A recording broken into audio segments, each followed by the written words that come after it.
You're listening to the Agency Podcast. Marketing strategies for professionals and business owners. Learn from two industry experts who work on the front lines of digital advertising and find out how their agency generates millions of dollars in revenue for their clients. From industry news and trends to practical advice, discover the tools to grow your business online. Here are your hosts, Ryan Leach and James Crittenden, owners of Fresh Move Media.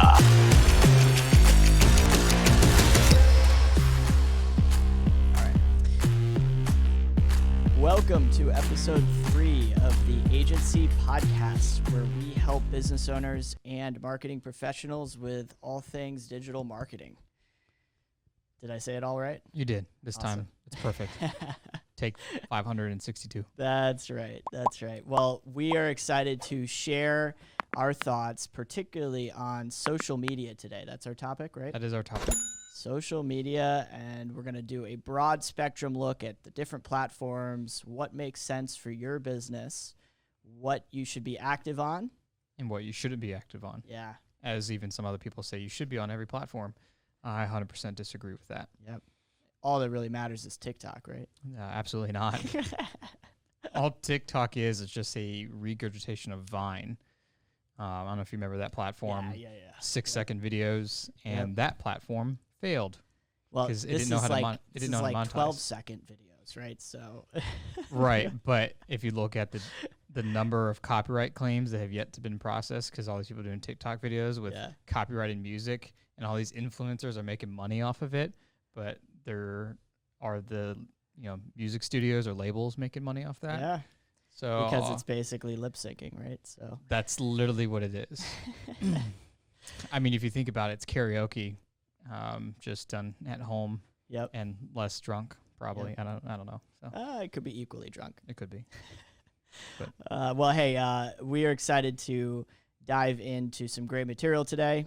As Kevin Hart would say, you're going to learn today. Okay.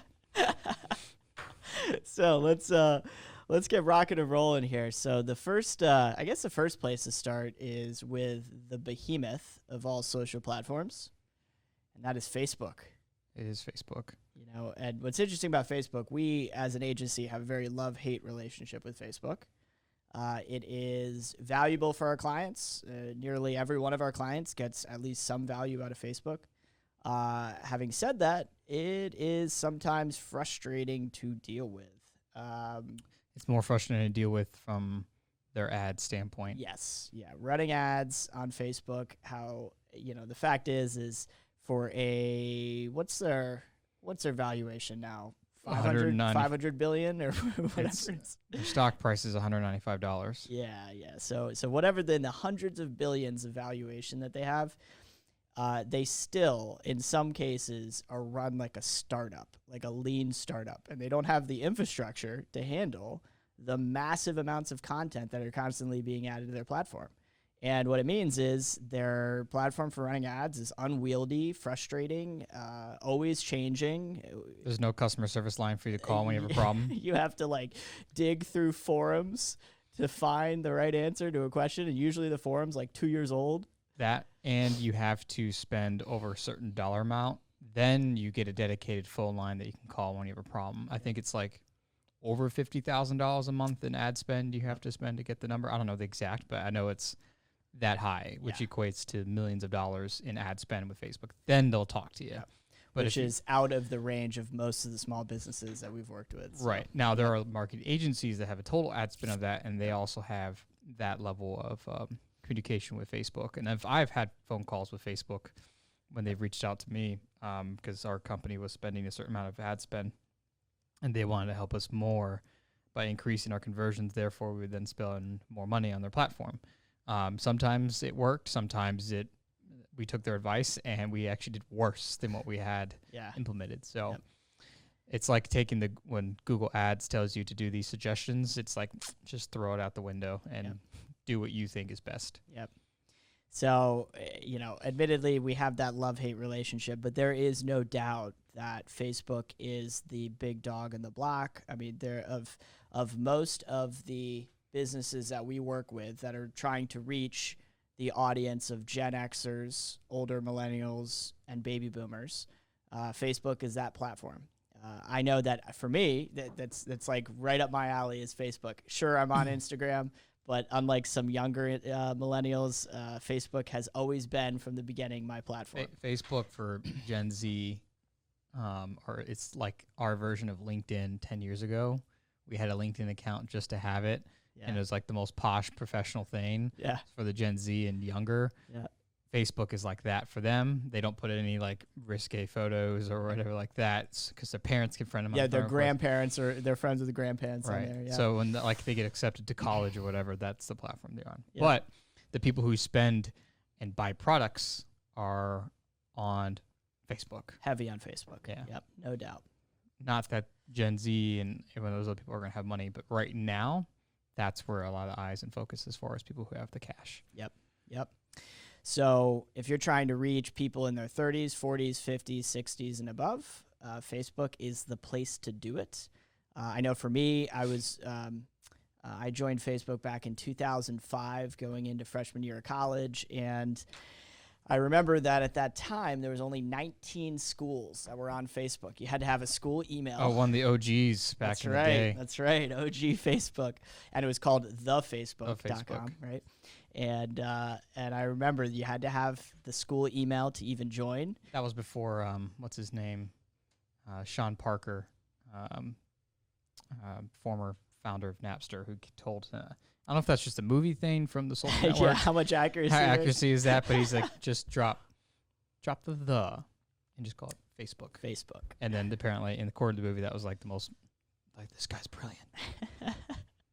So that is the place to be if your target demographics in 30s, 40s, or 50s and above. So let's talk a little bit. What businesses make sense to be on Facebook then? So trade businesses, certainly. Any kind of service business where you're trying to reach homeowners. Oh my gosh, that's like Facebook is the place to be. If you want to reach like maybe first-time home buyers, you have a shot on Instagram. But the reality is Facebook is where most of the first, second, third, and fourth-time homeowners are. And so if you have any kind of business related to the home, that's great. E-commerce businesses. I mean, it's amazing how many people buy from ads on Facebook. Does we've all fallen victim to that every once in a while, right? You see some video and you're like, oh, I gotta get it. It's true. For Facebook, for the people who don't know as much about it from the back end aspect, as far as the business manager doing ads on Facebook, how well in depth does the data go, or does Facebook let you use that data to then market to customers? Yeah, there's some really great stuff. I will say this is something that Facebook from day one monetized really well, and that was making their ad platform as far as audience targeting as robust as possible. In fact, even to the point where in some cases they've gotten in trouble, for it. But there's a few different things to keep in mind on the back end of Facebook. So I guess I'll start with just kind of talking high level. You have the front end of Facebook, which is what most people understand is their news feed and their personal page and their business page, all of which exists on the front end of Facebook. On Facebook's back end, there are two other layers that you should know about. One is Business Manager. Business Manager is where you aggregate all of your assets as a business. Which is a nightmare because it changes almost on a weekly basis. It changes all the time, yeah. And so what happens is that's your place to organize everything, theoretically anyways, right? So a lot of times when we first start working with a business, the first thing we do is get their business manager straight. They may or may not even have a business manager. They may be running ads through the front end of Facebook. Just by hitting the boost button. Yeah, exactly, right? I'm doing Facebook marketing. Yep. So to a point. So we got to get in there and make sure that their business manager is in a good place. That also is where you'll keep track of saved audiences, custom audiences. It's also where your pixel will live. Any other assets you have related to your account, like your page, and then your actual advertising account through Ad Manager, which again is a whole separate thing, right? And it's so funny that all the time we have issues where a client will be working with someone, they want someone added to the account, and maybe they've added them on the front end, but they didn't add them on the back end to Business Manager, so they don't have access to the Ad Manager platform. So that's the first thing, is kind of getting organized on the back end. But to your question, when it comes to actual ads and what kind of targeting you can do, there's really great stuff available. One is a lookalike audience. So what you can do is you can say, hey, I'll take my customer base of maybe your trade business and you have 500 or 1,000 customers you've worked with. And these are email accounts you already have. Exactly. So it could be name, email, and these are clients that you currently have worked with. And you say to yourself, I want to essentially market to people who match the demographics of the people I already work with. So I know that my ads are going to people that will probably be interested in my service. So you can take that list of 500 names and emails, pump it into Ad Manager on the back end through custom audiences, and then it spits out a audience now that's 10 or 20 or 30 times that size in the thousands or tens of thousands in your area that meet similar demographics, geography, age, and demographics to the people you currently do business with. So this is a really powerful tool, and it's not. What's interesting about it is it's far more targeted than a lot of traditional forms of advertising. Right? Radio. Sure, you can advertise on radio to a certain station and reach certain people. But it's not the same as reaching specific people. It's also very hard to measure the exact ROI and actual key points of data. Mm-hmm. They just usually have a broad overview. Oh, we have this many daily listeners, but how much of those daily listeners are actually paying attention versus with Facebook, you can actually see the level of interaction they have. Yep. Like even with video, you can see the percentage how many people watched a video all the way through versus not all the way through. Yep. Can't do that on TV for commercials at all from the home. Not to mention, you can then run targeted ads just to people who've watched your video content. So when you know they've engaged with your content, you know they're more likely to engage with future content. So there's also that level of targeting. Another is website traffic. That's big, right? So the Facebook pixel we talked about in the last episode. Yep. That's one of the first things that we always install for a client is a Facebook pixel, and you're now keeping track of that audience that's coming to your website, and then you can run targeted ads just to them. So it's that creepy stuff that follows you around. Yes, exactly. So that's that product you just bought on Amazon, and then you go to Facebook and you see an ad for the same exact product. Mm-hmm. That's essentially what a Facebook pixel does. That's it. And those ads are very effective because it's people who've already shown some kind of interest in your product or service. And because of that, they're more likely to engage with your content and more likely to buy from you.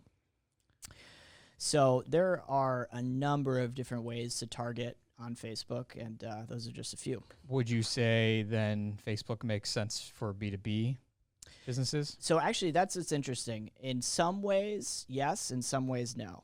If your business is looking to build brand awareness, then Facebook is a platform for building brand awareness because the people who are on LinkedIn are also on Facebook. They're just on Facebook for different reasons, right? They're on LinkedIn for more of a business angle on things. They're on Facebook for more of a general societal angle on things. Having said that, should you invest all of your money into Facebook ads if you're a B2B business? Certainly not. I don't think so. Yep. The biggest platform for you? LinkedIn. LinkedIn. Yes, LinkedIn. And I will say LinkedIn has done some pretty amazing things when it comes to their targeting.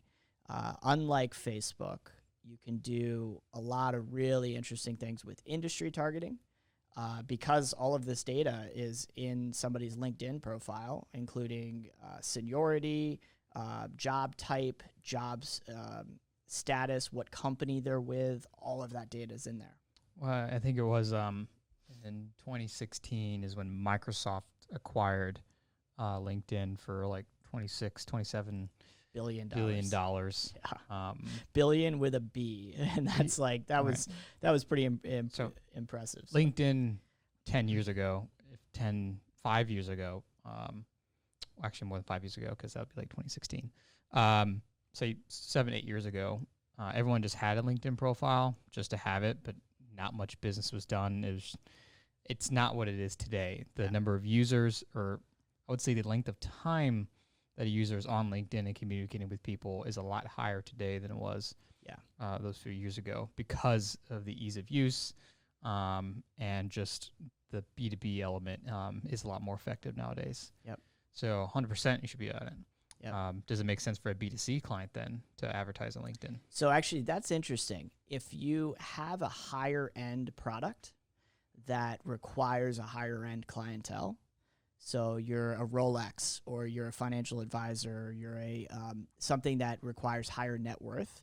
What's interesting about LinkedIn is the median household income of users on LinkedIn is the highest among any social platform. It's over $75,000 in average household income. So, I mean, you're a barista at Starbucks. No offense to anyone that is a barista at Starbucks, or is usually not going to have a LinkedIn profile. yeah, not anywhere near what some of these other professions would, right? So the reality is, if you are marketing to the highest end of incomes, then it does make sense to have some presence on LinkedIn.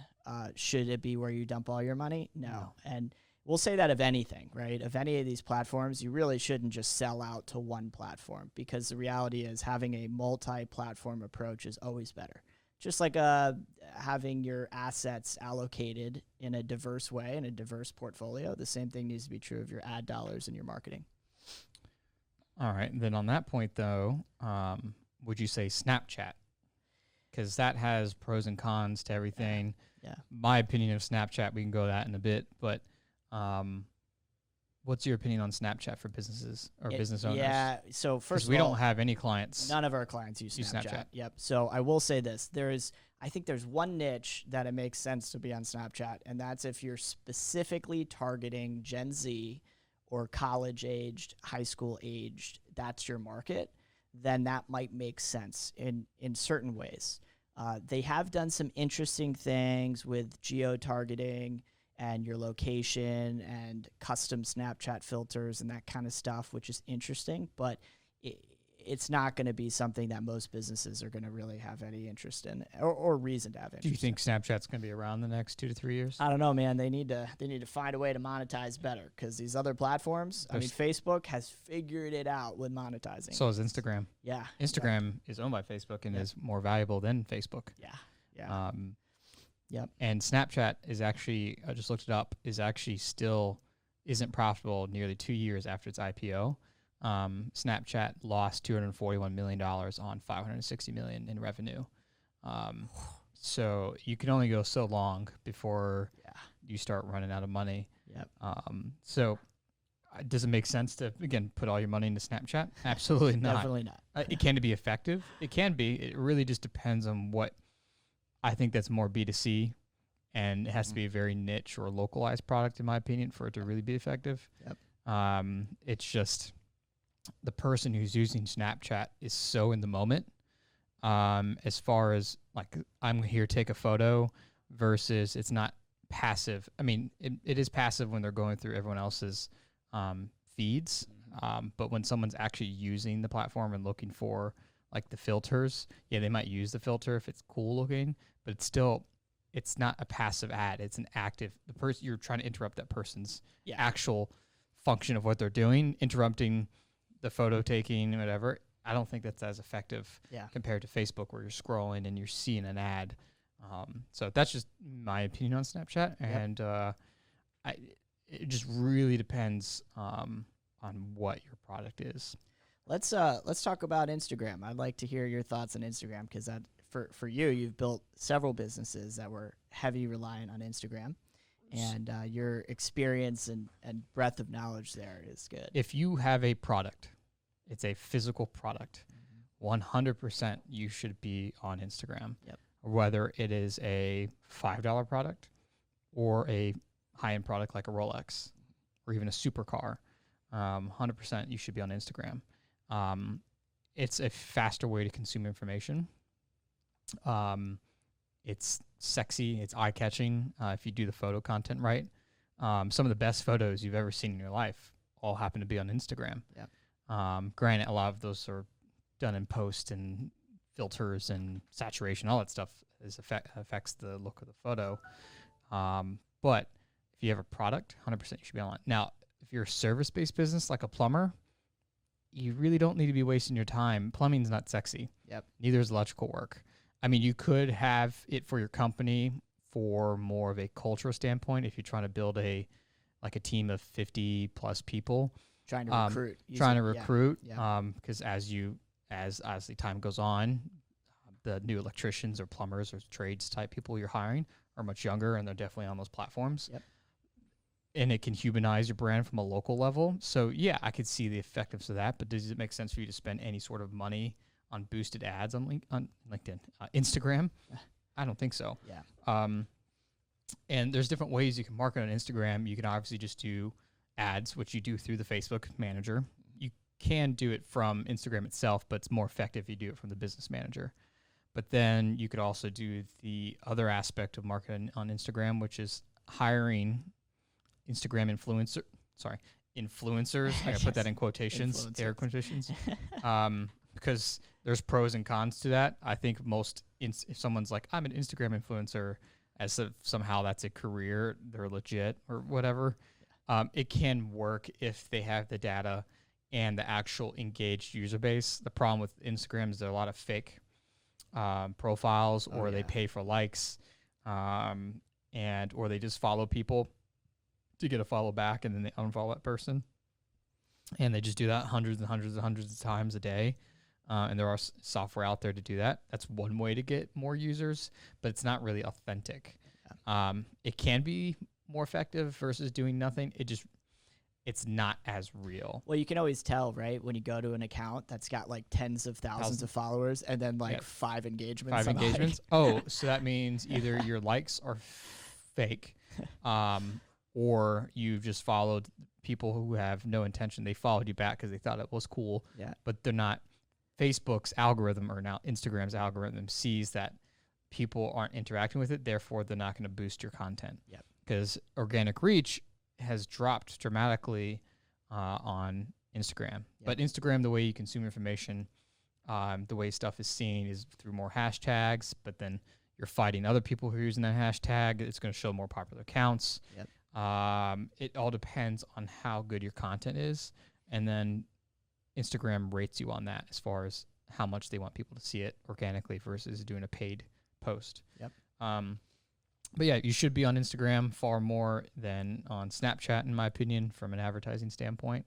But Instagram is worth about a couple billion, actually, I would say about $15 to $20 billion more than Facebook. I think Facebook's worth like 75 billion. Instagram's worth like 100 billion, and they bought it for $1 billion. And that company was built and sold in 565 days. Yeah. I remember this from. I remember seeing an infographic on that. Yeah, as far as the ups and downs. Yeah. And by the way, I got an Instagram like when it first launched, because actually I have my name, Ryan Leach. Because right now, if you want to get your name, unless you have some weird name, it's very hard to get. There's always someone else that has it. So there's a ton of Ryan Leaches on Instagram, but I was the first one. You are Ryan Leach with nothing after it. That's pretty impressive. Exactly. No 01, no weird other symbols or caps or underscores. I am the only Ryan Leach. And then there's the whole Instagram verified, like the blue check mark, which is the coveted blue check mark, which anyone can submit for. And if you're a business, you usually, or a personal, you have to like submit your ID, but there's like only a team of like 5 or 6 people in all of Instagram that is their sole job. Or maybe it's 10 people. And every time I've spoken on the phone with someone at at Facebook, when they're helping me, and we talked about Instagram marketing, always ask, like, is there a way you can just like go down the hallway and like ask the person to verify our account? I'm like, come on, we have 30,000 people. I've spent this much money. It's like, well, that's not how they do it. And we can't communicate with them. There's no phone or whatever. So, but is it, do you need it for your business? No, there is a black market, for the blue check. People buying the check marks. Buying the check mark. Yeah. So there's people who work for Instagram or Facebook or how it's structured, and they're the ones who decide who gets the blue check mark. And someone smart enough or like dumb enough figured out, oh wait, I can sell these for extra income. And some people have been fired for it, but some people are still not getting caught. Yeah. I know a few people who have paid $10,000 for the blue check verification, because somehow it was just going to make them look that more legit. Yep. Some people might see that, but now that I know that, you're full of shit because you didn't get it right the first time. Yeah. Organically, in my opinion. Yep. So it makes sense for big name brands and celebrities, but do you need it for your business? No. Yeah. As far as the blue check verification. Yep. So that's semi-rant on Instagram. It is 100% worth it if you're a B2C. If you're a B2B business, it makes sense to be on it.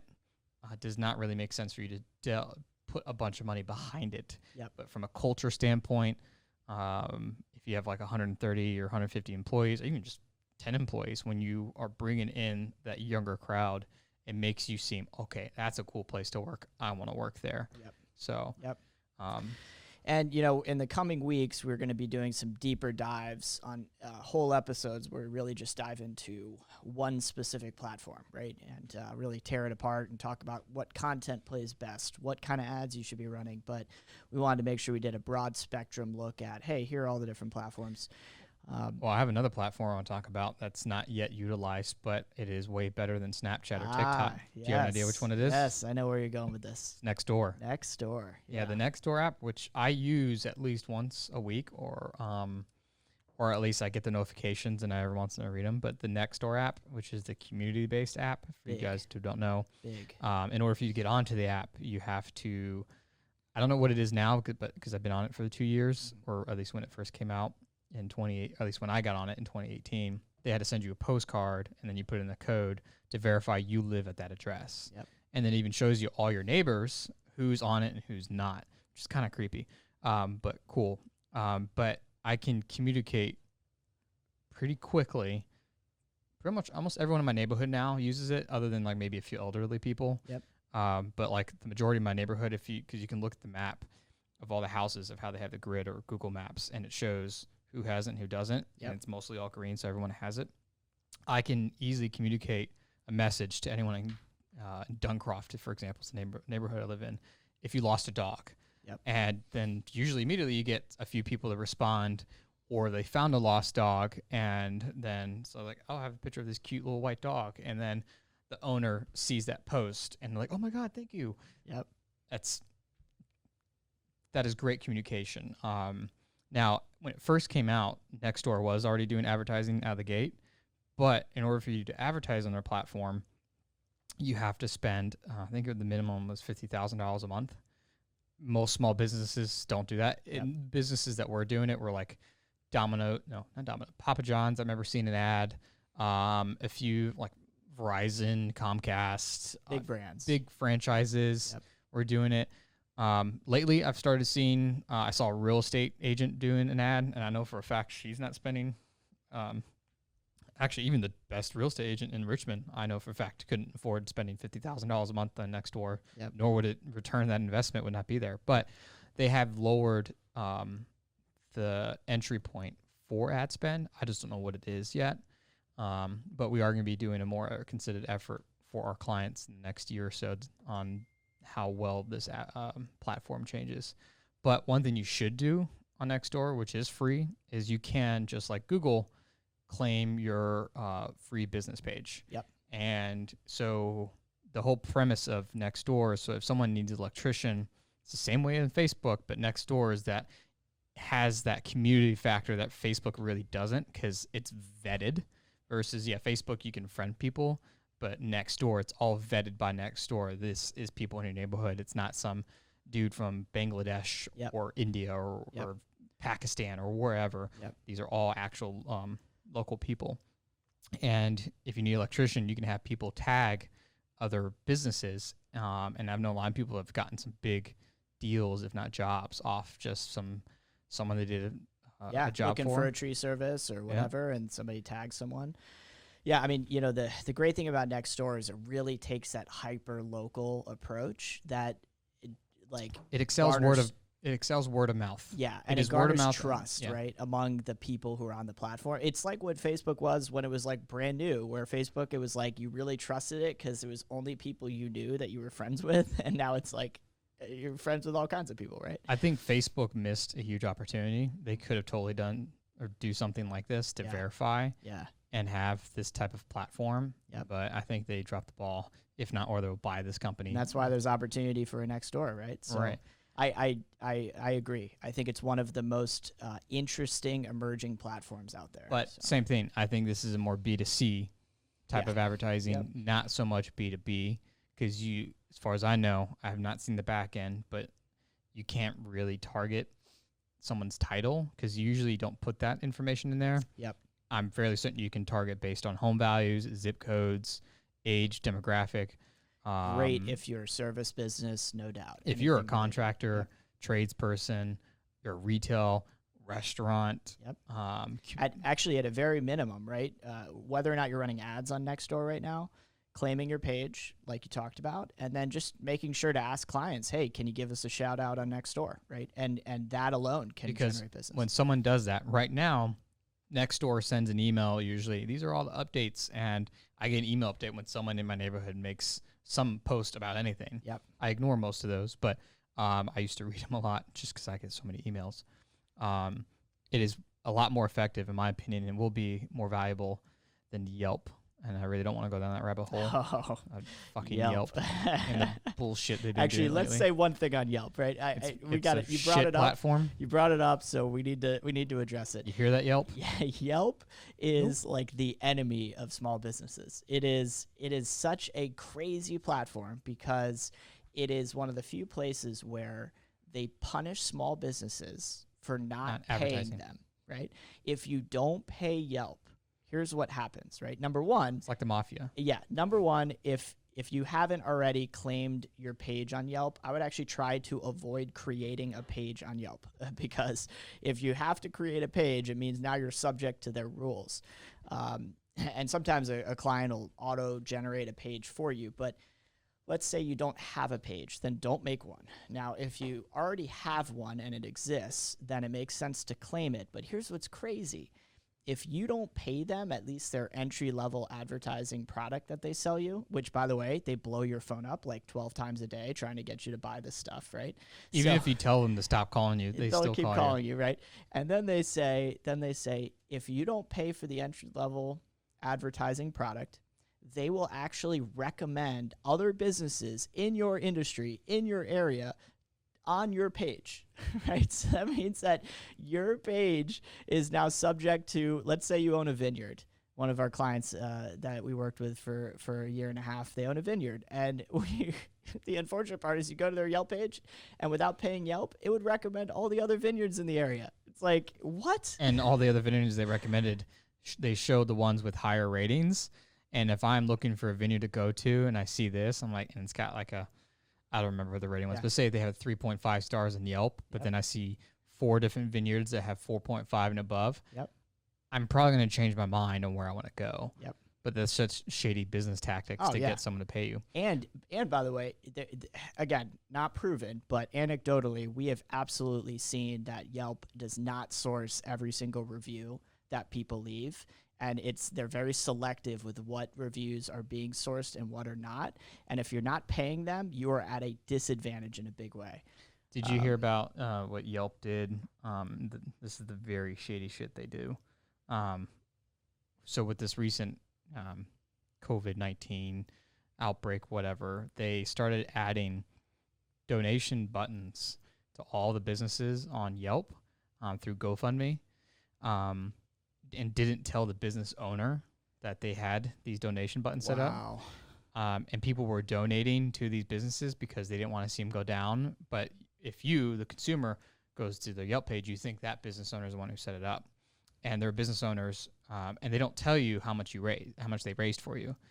They keep the money until you claim it, and you only have a certain amount of time supposedly to claim it. Oh my gosh. So So it's like capitalizing on your brand's equity, right? Yeah. And saying, okay, this brand is trusted, and so we're gonna offer this donation button, and the Which brand is doesn't even know this is a thing. which is technically illegal because you can't start a donation or fundraiser for someone without their permission, Wow. because that's technically fraud or whatever. There's a whole nother, I don't know the whole legal aspect of it, Yeah. but that's just the shady business tactics they do. And it makes sense why they're doing it, because they're probably failing. I don't see Yelp sitting around for much longer unless someone buys them. But that platform has such a bad reputation. And granted, there are people who make money off Yelp from the advertising standpoint because it's like you do the deal with the devil because you have to. Yeah. Because so many people in your area use Yelp for. And if you're a restaurant and it's like you really need to get attention, sometimes it makes sense. That changes from area to area. Like, I don't know how it is in New York City, but let's say if in New York City Yelp is where it is to advertise, then you do it because you have to do it to survive because it's the main platform. But if you go to, say, here Richmond, I don't know many people that use Yelp. I mean, a lot of people use it, but they don't use that, from what I understand, for the recommendation. They use other review sites or Facebook or Nextdoor. So that's our opinion on Yelp. Should you advertise? Only if you have to. Yep. And this is B2C businesses, not B2B. Yep. And don't claim or make a Yelp page if you don't have try one. to avoid having to do that. Because then that's when they screw you. Yep. All right. Rant over on Yelp. Yeah. Do we want to talk about some memes? We can talk about some memes. I'm just going through all the platforms that are out there. I mean, Google's not social. I mean, Google Plus is essentially gone. Oh yeah. But I would say actually, Google My Business account, your business page, that actually is really important nowadays when it comes to how you show up on your local pack, in local search, and making sure all that information is correct. So there is something to be said for having a robust Google My Business page. Then there's YouTube. YouTube. Yeah, we didn't talk about YouTube. So there are businesses, and we'll talk about it for like 4 minutes or 5 minutes. Yep. YouTube can be very effective, and I've seen it effective for some of the weirdest businesses. Like there's this one guy, I don't know why I watch these videos. It's so satisfying to watch, and I realized I've watched the whole video like 25 minutes long, and I just wasted 25 minutes of my time watching this guy power wash and clean a car. Oh, it's one of those satisfying videos of like it's a guy who runs a I forget the name of his YouTube channel, but he runs a power washing business. He has his garage, does it from home. He does pretty well for himself. He charges a decent amount of money. So he has like this person bring in this truck that's got pounds and pounds of dog hair and mud all over the damn thing. And all he does is he records him power washing the car, and then he goes back and does voiceover. He talks about what he did and the tools he used, and he sets up decent high quality camera equipment in the car, and some stuff is on like fast pace or he speed ramps it up so you're not watching the actual time it takes. He probably spends an hour, but you watch 25 minutes of it. But it's weirdly satisfying to watch. And this guy has like 500,000 subscribers, and his videos are getting like 250,000 views. Yep. So this guy who is making money from a person, he's doing a job, he's doing an extra step, but then he's making ad revenue from all that, which is actually, he's probably making more in ad revenue than he is from actually cleaning that person's car. Yep. And there's so many different YouTubers. That's the term if you didn't know. YouTuber, content creator. It can be a effective platform. It does take time with that. And you can also advertise on YouTube, and advertising, doing video ads on YouTube is like the next thing that has blown up. And if eventually it's going to be ruined by advertisers like ourselves. But the amount of clicks and revenue you can make from doing YouTube ads is just going up and up and up. Yep. So and that kind of falls under Google Ads, and that's a whole nother topic. But if you have a service or a product, just having a camera and recording what you do and talking about and being authentic, can go a long way. It just really depends on. Yeah, and if you're passionate about what you do, it really will come through in the content you create and the videos you put up. So that's an example of a guy who took something that is admittedly kind of not that sexy up front, but he's done it in a way that it's satisfying for people to watch. It's weirdly, it's really interesting. You see a dirty car, and then you see it's the whole before and after. People like to see gut jobs of a whole house, and then the after, it's like, wow, all the amount of work. And you see the same thing for a truck or car or SUV. That's just dirty as could be, and then you see the clean after. It's like, wow, that looks really nice. Now I need to take my car to be clean now. So it's great. So, but yeah, we could definitely roll into the meme review. Let's do it.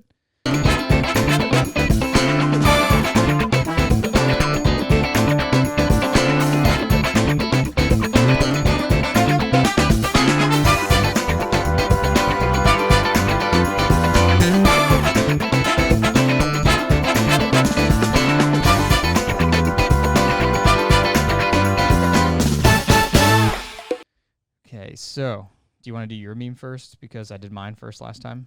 Yeah, let's do it. I'm bring them up. All right, so I like this one for a few reasons. Number one, I love Chris Farley. He's the man. May he rest in peace. I know. Yep, he's unbelievable. So spice up any Facebook comment with random quotation marks. Congrats on your baby. Congrats on your baby. And congrats on your baby.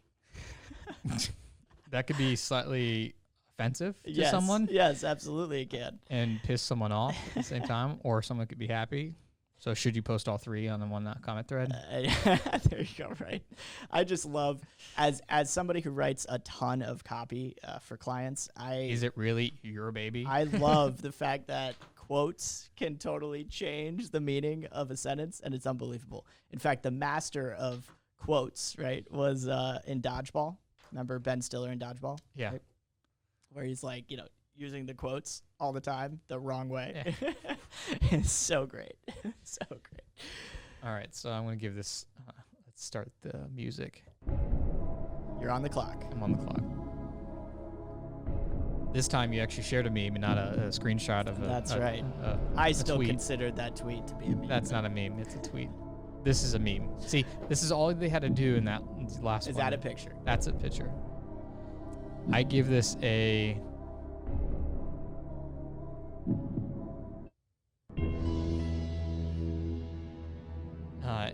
8.2.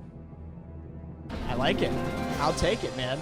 That you're getting more generous with your No, points. this is a meme. That's hilarious. I laughed at it.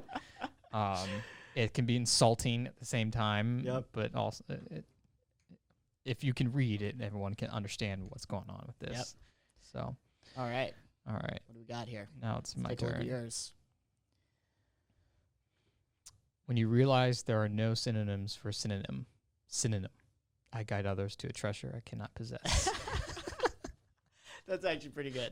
I like that. I like the word That picture of what's his name from Captain America, Red Skull, and Thanos right behind him. I actually like it a lot. Can you put me on the clock here? You're on the clock. So, a few thoughts come to mind, right? First of all, wordplay, always great with memes, right? I like the fact that they threw in the Avengers here. That's great. The reason this rings true with me is because all the time you have done this. I'm looking up synonyms, right? And so I'm going to Google and typing in synonym, and when you type in synonym, it pulls up synonym.com of synonym. Right? Synonym. Synonym.com of synonym. So it's like a synonym within a synonym, right? And so Synonymception. I understand this, and I like it. So I'm ready. Let's do it. I'm going to be generous as well. Oh. I'm giving you an 8.6. Oh. There it is. Yay. You're welcome. Thank you. I expect a high rating next week. I spent 5 minutes looking for this. I remember seeing it. I was like, oh, that's hilarious. So. All right. So. Good stuff. Well, that was our episode today on social media marketing platforms. Next week, we'll be talking about Google and Google Ads. Yeah. Sounds so exciting when I talk it like that. Say it like that. Yeah, but there's so much money in running great Google Ads. So we're excited to dive into that next week. Thank you for your time, and thank you for tuning in to the Agency Podcast. And until next week, have a good one. That's a wrap. Thanks for tuning in. Like what you're hearing? Then make sure to subscribe on iTunes and YouTube. Stay tuned to next week's episode from the Agency Podcast.